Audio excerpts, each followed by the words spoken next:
Hello student, if you haven't subscribed to our channel, I kindly request that you subscribe to our channel to support us.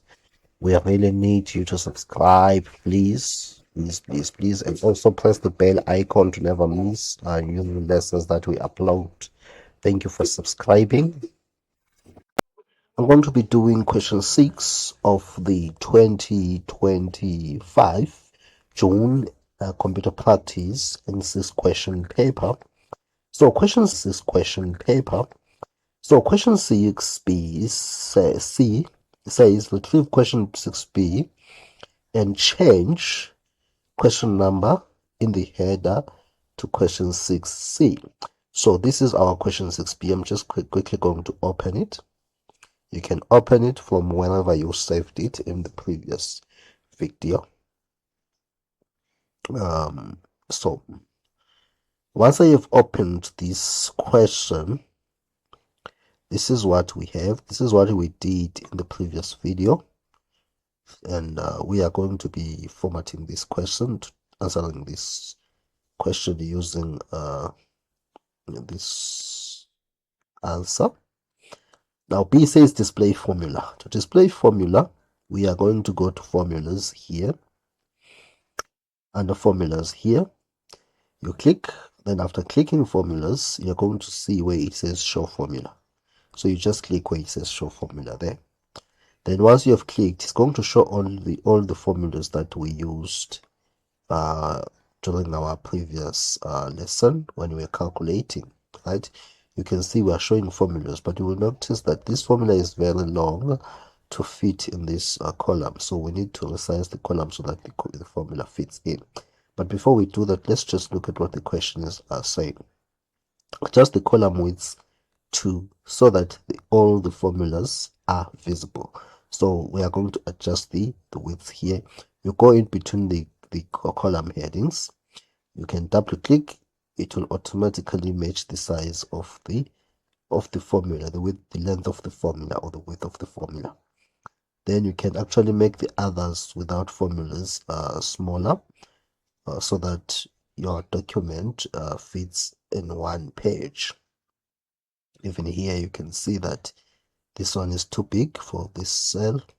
This one is also too big for this cell. You can see that I have actually resized and my formulas are fitting. So this is actually done to see whether you really used the formulas when you're doing calculations, or you just used a calculator on the side and typed in the answer. So they will see that you used these formulas when you were answering the previous questions.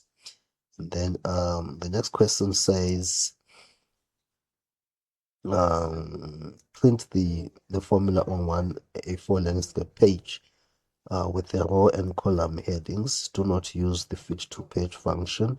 Place the printout in your examinations folder. So they are saying we're not supposed to use the fit to one page function when we're printing. First of all, currently our document is in let's see, landscape, so we need to resize it until it fits one page, because we are not allowed to use the fit to one page function. So we need to actually make this one smaller. If we make this one smaller, it's going to which one else can we make smaller? This one does not have formulas. Column D, we can also resize column D so that everything fits in there. Let's see the next one. This one has a formula, but let's just make it a little bit smaller. Maybe here. Let's see the last one, the last column here. What can we, whether we can resize it? So I'm going to resize this one a little bit. Let's see if I did not hide the formula. I'm hiding the formulas. So I'm not supposed to hide the formulas. All my formulas must be visible in the cell that they are in.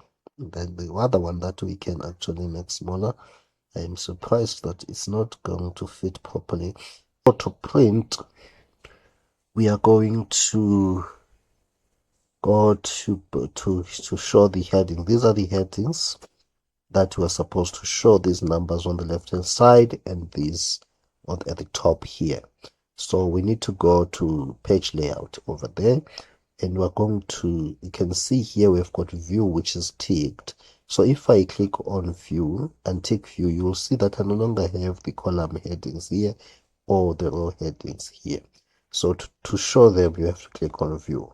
So at the moment, currently, they are not printing because print is not ticked. So if we are to tick this checkbox and come here and go to print over there, we will notice that in our printout, we are going to see these column headings and these row headings, right? So once you have actually done that, you can then go on and select the printer that you want to send the document to, the printer you are going to be told which one to print to. Then once you have selected the printer over here, you can then click on print. Then your document will be sent to the printer and your invigilator is going to bring it to you. All right, so make sure that you don't forget to change the column heading to the header to 6C, and also save the document with a new name. So we have to save it with a new name that says question 6B, question 6C, I mean, so that you don't get things mixed up. So well, that's it. Thank you for watching. If you haven't subscribed to the channel, I would like to request that you subscribe to this channel and press the logo icon so that you will be notified when I upload the next videos.